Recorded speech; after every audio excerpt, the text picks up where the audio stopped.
تو اس نے تو ہیتھون اسٹڈیز میں جو بات سامنے آ گئی کہ سوشل سائڈ بہت زیادہ امپورٹنٹ ہے. اس سے پروڈکٹیوٹی میں جب وہ ریسرچرز انٹر میں آ گئے تھے ان لوگوں کے ساتھ کام کیا.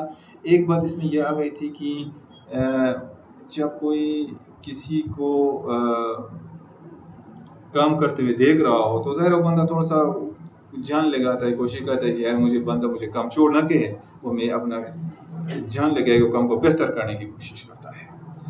تو یہاں پہ جو ہے ایک تو جس طرح ہیتھرون ایفیکٹ کا جو یہ فریز ہے یہاں سے آ گیا تھا. ہیتھرون اسٹڈی سے ہیتھرون ایفیکٹ مینس ان نیچرل ایفیکٹ. ان نیچرل ایفیکٹ کا مطلب یہ ہے کہ جب یہ ایلٹن میو کے کولیگس اور ریسرچرز جب ان امپلائیز کے ساتھ ویسٹرن الیکٹرک کمپنی کے امپلائیز کے ساتھ مل کے کام کر رہے تھے تو وہ امپلائیز انہوں نے یہ فیل کیا کہ لوگ مجھے دیکھ رہے ہیں تو ہم تھوڑا سا اچھا کام کریں گے. یہ بات آ گئی تھی. دوسری بات جو ہے وہ ان کے ساتھ مل کے کام کرے تو ان کے ساتھ انہوں نے شیئرنگ کی, باتیں کی, اپنے کچھ دل کے بڑھاس نکالی, تو اس سے ان کا دل ہلکا ہو گیا اور انہوں نے جو ہے پروڈکٹیوٹی زیادہ آ گئی. انہوں نے اپنے آپ کو آئسولیٹ فیل نہیں کیا ہے, گروپ کی شکل میں انہوں نے فیل کیا, تو اس وجہ سے جو ہے وہ آ جائے گا. تو وہ جو ہے نا پروڈکٹیوٹی آؤٹ پٹ بڑھ گئی, پرفارمنس بہتر ہو گئی. تو اسے کہتے ہیں ہیتھون ایفیکٹ کہا جاتا ہے کہ ریسرچ کرتے ہوئے دیکھا جائے کہ ریسرچر کی وجہ سے دوسرے لوگ کوئی ان نیچرل ایفیکٹ سامنے نہ آ جائے, اس چیز کا بھی خیال رکھا جاتا ہے. تو ہیتھون اسٹڈیز سے ہمیں یہ پتہ چل جاتا ہے کہ سوشل سائٹس ہیومن بینگس کا یہ بڑا رول پلے کرتا ہے. اب پیسے دے رہے ہو لوگوں کو, تنخواہیں دے رہے ہو امپلائیز کو, لیکن اوپر ان سے گالیاں پڑ رہی ہیں, اوپر ان کی بے عزتی ہو رہی ہے, تو ان کا مورال ہائی نہیں ہوگا, ان کا مورال ڈاؤن ہوگا. رولس ریگولیشن, ان کو انصاف جسٹس نہیں مل رہا ہوتا ہے. ان کو آپ جو ہے کسی کا کوئی مر جاتا ہے, کوئی وہ خوشی کا میں آپ کو چھٹی نہیں دے رہے ہو, تو اس کا مطلب ہے کہ آپ کا سوشل سائڈ نہیں دیکھ رہے ہو. They will not be motivated. They will not be satisfied with the organizations. یہ چیزیں 18th سینچری میں 19th سینچری میں یہ باتیں امریکہ کے اندر چل رہی تھیں. تو یہ بات ہم سب کو پتہ ہے کہ لیبر ڈے فرسٹ یوم مائی جو منایا جاتا ہے ایز اے لیبر ڈے 1886 کو شکاگو میں مزدوروں نے, لیبرز نے ایک بہت احتجاج کیا تھا. وہاں پہ اس کارخانوں میں لوگ کھڑے کھڑے مر رہے تھے, کوئی قوانین اس طرح ٹریڈیشنل قوانین نہیں بن گئے تھے. تو اس کے بعد یہ فیصلہ کیا گیا کہ 24 گھنٹوں کو 3 حصوں میں تقسیم کیا گیا. 8 گھنٹے کام کے لیے, 8 گھنٹے ریسٹ اور 8 گھنٹے فیملی کے ساتھ. ایسے قوانین انٹرنیشنل لیول پہ بن گئے. تو ان لوگوں نے ان کے لیے وہ کی. تو سوشل سائٹ والا جو ہے اس کے لوگوں نے قربانیاں دی اور پھر اس کو اہمیت دیا جانے لگا. ایک نیا آرگنائزیشنز مینجمنٹ, ایک نیا ایک شفٹ ہو گیا, ایک شکل, اس کی ایک نیا پرسپیکٹو اسی شکل میں سامنے آنے لگا. تو ایلٹن میو صاحب کا بہت بڑا رول ہے.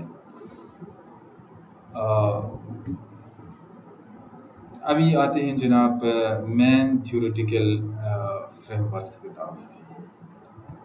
ویسے سائیکالوجی کے بہت سارے تھیوریٹیکل فریم ورکس ہیں, لیکن ہمارے کورس آؤٹ لائن میں جو شامل ہیں وہ 3 تھیوریٹیکل فریم ورکس ہیں.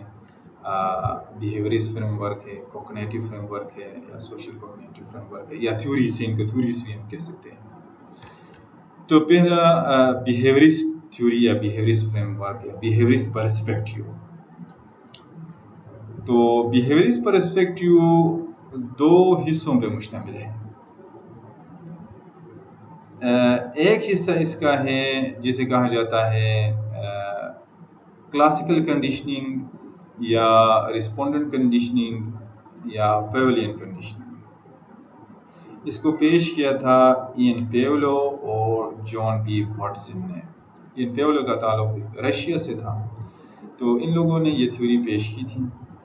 ان کے مطابق, اس تھیوری کے مطابق, ہاں یہ بھی میں آپ کو بتاتا چلوں, یہ جو تھیوریز ہیں, یہ جو فریم ورکس ہیں, جو میں نے آپ کو 3 فریم ورکس ابھی بتا دیے جن کے نام لیے, یہ فریم ورکس کا مطلب یہ ہے کہ ان کو لرننگ تھیوریز بھی کہا جاتا ہے کہ لرن بندہ کس طرح کرتا ہے، لرننگ کیسے کرتا ہے.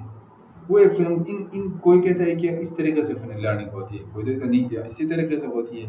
تو ابھی بیہیورسٹ کے بارے میں ہم جاننے کی کوشش کرتے ہیں کہ یہ کیا کہتا ہے کہ لرننگ کیسے ہوتی ہے. تو پہلا جن کے 3 نام ہیں، کلاسیکل کنڈیشننگ، رسپونڈنٹ کنڈیشننگ یا پیولین کنڈیشننگ. ان کے مطابق classical conditioning experiments to formulate stimulus response, explanation of human behaviour. یہ کہتے ہیں کہ جو لرننگ ہوتی ہے وہ اسٹیمولس اور رسپانس کے تھرو ہوتی ہے. اسٹیمولس کہا جاتا ہے انوائرمنٹ میں کوئی چیز ہمیں ترغیب دے دیتا ہے کہ ہم اس میں کوئی رسپانس دے دیں. مثلا ہم یوں کہہ سکتے ہیں کہ ابھی عید آنے والی ہے، بڑی عید. تو بڑی عید پہ سارے نئے کپڑے بناتے ہیں، نئے شوز پہن لیتے ہیں اور سارا نیا نیا یہ ہوتا ہے. تو کیا ہے، تو ہر ایک دوسرے کو دیکھتے ہوئے وہ موٹیویٹ ہوتا ہے کہ میں بھی اس طرح بناؤں. تو رسپانس اس میں سارے بنا لیتے ہیں. تو یہ جو کلچر ہے ہمارا، یہ اسٹیمولنٹ کا رول ادا کر رہا ہے. اس وجہ سے ہم وہ چیزیں خریدتے ہیں اور وہ ہمارا رسپانس ہے. تو ابھی اس واٹسن اور اس نے کیا کہا ہے، انہوں نے یہ جو اسٹیمولس رسپانس والا جو ایکسپلینیشن آف ہیومن بیہیویئر ہے، اس کو اس نے ڈھاگ پہ اپلائی کیا، کتے پہ اپلائی کیا. وہ اس طرح ہے کہ کتے کو ایک کمرے میں لا کر کے اس کو گوشت دیا جاتا تھا. گوشت یہاں پہ جو ہے اسٹیمولس ہے، اور کتے کے منہ سے پانی آنا جسے سیلیوا کہا جاتا ہے انگریزی میں، سیلیوا SLAVIA سیلیوا. تو گوشت کا آنا اسٹیمولس ہے اور کتے کے منہ سے پانی کا آنا وہ ہے رسپانس، جسے ہم بیہیویئر کہتے ہیں. تو ابھی یہ کیا گیا کہ کتے کو جب گوشت دیا جاتا تھا تو گوشت کو دیکھتے ہوئے ہی اس کے منہ سے پانی آنا شروع ہو جاتا تھا. سپوز کتے کو ابھی گوشت دیا گیا، ابھی اس میں ایک نیوٹرل اسٹیمولس لایا گیا. 2 اسٹیمولس، ایک اسٹیمولس اوریجنل انکنڈیشنل اسٹیمولس. ابھی اس کو کنڈیشن کیا گیا، کس کے ساتھ؟ گھنٹی بجائی جاتی تھی. جب کتے کو گوشت لانے کا ٹائم ہوتا تھا تو اس سے پہلے گھنٹی بجتی تھی، کتا تھوڑا سا متوجہ ہوتا تھا. ابھی بندہ اس کو گوشت لا کر کے جب دے دیتا اس کو پھینکتا تو اس کے منہ میں سلیوا آتا تھا جب تک کہ اس کو کھا لے.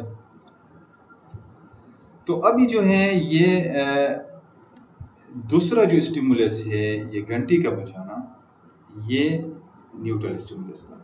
ابھی کچھ ٹائم اس طرح کیا جانے لگا تو کتے کو یہ سمجھ دماغ میں بات بیٹھ گئی، اس کے برین میں، کہ یہ جو گوشت کا گھنٹی کا بجنا جو ہے، اس کا مطلب ہے کہ گوشت کا آنا ہے.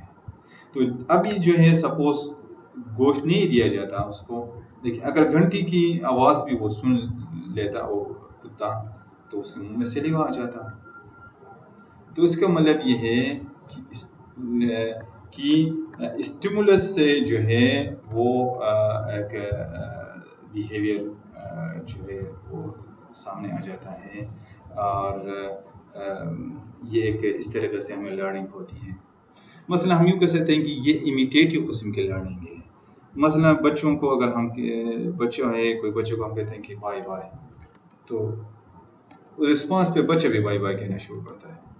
تو اس لیے کہا جاتا ہے، ویسے وہ نہیں کہتا، جب ہم کہتے ہیں تو اس کے لیے کہا جاتا ہے کہ یہ جب انوائرمنٹ میں اسٹیمولنٹ اپنا رول ادا کر رہا ہو تو پھر رسپانس آتا ہے، ویسے نہیں آتا. اس لیے اس کو کہا جاتا ہے ریفلیکسو بیہیویئر، ان لرن بیہیویئر. وہ کانشیسلی نہیں کر رہا ہوتا، انکانشیسلی وہ رسپانس دے رہا ہوتا ہے. مطلب اسٹیمولنٹ آ گیا، پھر اگر وہ نہ آتا تو کتے کے منہ سے بھی وہ سلیوا نہ جاتا. تو یہ امیٹیٹیو قسم کی لرننگ ہے. اور اسٹیجز میں جس طرح پریلیمنری اسٹیجز میں جس طرح بچے ہیں وہ اپنی لرننگ اسی طریقے سے شروع کرتے ہیں. جس طرح کوئی بچے سے کہتا ہے کہ یہ کرو تو وہ ہاتھ ہلا کے یا سلام یا ہاتھ ملایا جاتا ہے تو وہ بھی اس طرح رسپانس دے دیتا ہے. اس طریقے سے لرننگ ہوتی ہے جس طرح جانوروں میں کچھ وہ کی جاتی ہے. اس پہ بھی اپنے کرٹیسزمس ہوئے ہیں، وہ اپنی جگہ. دوسرا جو لرننگ ہے وہ ہے اوپرنٹ اور اسکینیرین اور انسٹرومنٹل کنڈیشننگ. یہ بیہیویئرسٹ ہے. بیہیویئرسٹ کا مطلب یہ observing the outer person, behaviour کو دیکھتے ہوئے. اس کو اوپرنٹ کنڈیشننگ کہا جاتا ہے یا اسکینیرین. اسکینر ایک اسکالر تھا جس نے اس کو پیش کیا تھا، اور اس کو انسٹرومنٹل کنڈیشننگ تھیوری بھی کہا جاتا ہے. This theory argues that behavior is a function of consequences. It is learned or voluntary. تھوڑا سا اس میں فرق ہے پہلے کی نسبت. یہاں پہ کہتا ہے کہ یہ theory is a function consequences کو دیکھتے ہوئے پھر جو ہے بیہیویئر سامنے آ جاتا ہے. یہاں پہ response and then stimulus. Operant اس لیے کہا جاتا ہے کہ ایک جو بندہ ہے یا جو بھی ہے اس کو انوائرمنٹ میں آپریٹ کرنا ضروری ہے. جب آپریٹ کرے گا تو پھر جو ہے وہ کنسیکوینسز کو دیکھے گا، کنسیکوینسز ریزلٹس کو دیکھے گا. ریزلٹس کو دیکھنے کے بعد جو ہے پھر وہ اسٹیمولیٹ ہوگا اور پھر جو ہے بیہیویئر اس کا سامنے آ جائے گا. اس کو کہا جاتا ہے لرنڈ بیہیویئر. یہ والنٹری بیہیویئر بھی اس کو کہا جاتا ہے، والنٹری لرننگ تھیوری بھی اس کو کہا جاتا ہے. یہ ایک ایکسپیریمنٹ کیا گیا تھا چوہے پہ. اسکینر نے چوہے پہ کیا تھا. چوہوں کو ایک ڈبے میں اس طرح رکھا گیا تھا. تو ڈبے کے اندر ایک سائڈ پہ ایک چھوٹا سا ایک وہ بنایا گیا تھا چیز باہر نکالی ہے اس ڈبے کے اندر، باہر سے اندر نکالی گئی تھی. اور جب یہ چوہے اس کے اندر گھوم پھیر کے جب اس کے پہ پاؤں رکھتے تھے تو باہر سے کوئی چیز کھانے کی فوڈ، اخروٹ یا کوئی بسکٹ وغیرہ وہ اس میں نیچے گرتا تھا اور یہ چوہے اس کو کھا لیتے تھے. تو یہاں پہ دیکھیں کہ یہ جو چوہے آپریٹ کر رہے ہیں اس انوائرمنٹ کے اندر، اور اتنے میں اچانک سے اس کا جو ہے پاؤں اس پہ لگ جاتا ہے، تو جس کی وجہ سے جو ہے باہر سے کوئی فوڈ خوراک آ جاتا ہے. ابھی جب آ جاتا ہے تو ابھی کیا ہو گیا، ان کو پتہ چل گیا کہ اس کا یہاں پہ رکھتے ہیں کانسیکوینسز کیا ہے، ان کو ریوارڈ کچھ مل رہا ہے.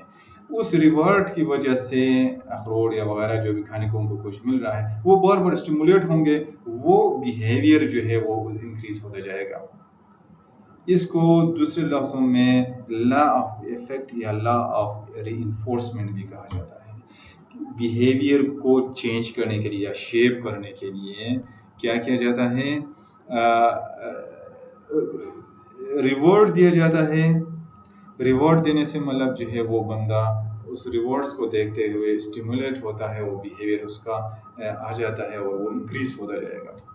یا اس کو پازیٹیو انفورسمنٹ کہا جاتا ہے. ایک نیگیٹو انفورسمنٹ کہا جاتا ہے اگر اس کے اندر کوئی مشکل ہے تو اس مشکل کو کم کیا جاتا ہے. مثلا اسٹوڈنٹس کو زیادہ پڑھائی کی طرف متوجہ کرنے کے لیے اس کو ریوارڈ دیا جاتا ہے تاکہ وہ زیادہ پڑھے، اچھے نمبر لے لے.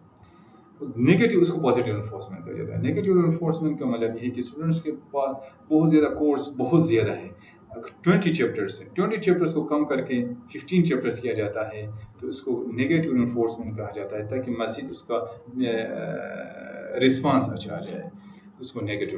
ایک ہوتا ہے پنشمنٹ. پنشمنٹ کا مطلب ہے اس کو پنش کر کے تاکہ وہ بیہیویئر ڈیکریز ہو جائے. پہلے دو پازیٹیو نیگیٹو انفورس کا مطلب انکریز کرنے سے ہے، اور پنش کا مطلب اس کو ڈسکریج کرنے سے ہے یا ڈیکریز کرنے سے بیہیویئر میں ڈسکریج آ جائے.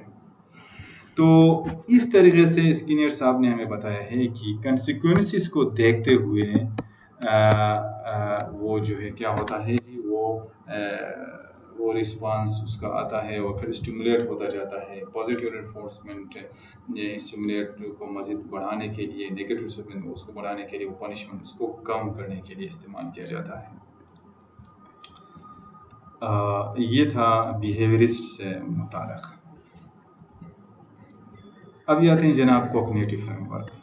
یہ فریم ورک اس فریم ورک کو پیش کیا تھا ایڈورڈ ٹولمین نے. ایڈورڈ ٹولمین کے مطابق کوگنیٹو مینس تھنکنگ یا کانشیسنیس ہے، سوچنا.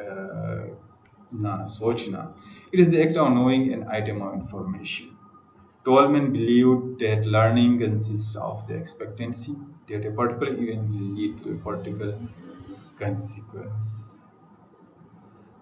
یہاں پہ اس کی مثال ہم بتانا چاہیں گے جس طرح کہا جاتا ہے کہ کوگنیٹو لرننگ جو ہے یا فریم ورک یا تھیوری جو ہے ایک کمپیوٹر کی اس کی طرح ہے. جس طرح کمپیوٹر کو ڈیٹا لے لیتا ہے یا ڈیٹا اس کو دیا جاتا ہے تو کمپیوٹر کیا کرتا ہے, ڈیٹا کو پروسیس کرتا ہے, پروسیس اسٹور کرتا ہے اور اس کو ریٹریو بھی کر سکتا ہے اور جب انٹرپریٹ کر کے ہمیں دے دیتا ہے تو پروسیس کے بعد.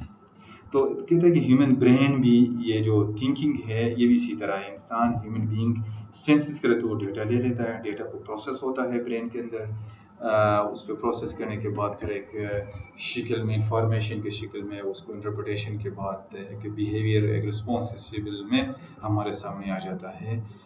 تو ایڈورڈ ٹولمن کا یہ طریقہ ہے کہ اس طریقے سے ہوتا ہے کہ وہ جو ہے بیہیویئرل سائڈ کو کہ دوسروں کو آبزرو کرتے ہوئے جو لرننگ ہوتی ہے اس میں یہ کہا ہے کہ نہیں یہ ایسے تھنکنگ ہے, انسان کا جو برین ہے وہ اتنا ڈیولپ ہے کہ اس طریقے سے وہ تھنکنگ اوور کرتا ہے, ڈیٹا لیا جاتا ہے, اس پہ پروسیس کے بعد جو ہے پھر انفارمیشن سامنے آتا ہے, پھر اس پہ بندہ جو ہے وہ لرن کرتا رہتا ہے. نیکسٹ ہے سوشل کوگنیٹو فریم ورک. یہ فریم ورک پیش کیا تھا البرٹ بینڈورا نے 1960 میں, اور اس کی ابتدائی شکل تھی سوشل لرننگ تھیوری تھی. بعد میں 1986 کو یہ بن گیا سوشل کوگنیٹو فریم ورک یا سوشل کوگنیٹو تھیوری کی شکل اختیار کر لی. البرٹ بینڈورا کے مطابق سوشل لرننگ کا مطلب یہ ہے کہ انسان لرننگ ڈائریکٹ آبزرویشن اور ایکسپیرینس کے تھرو حاصل کر سکتا ہے.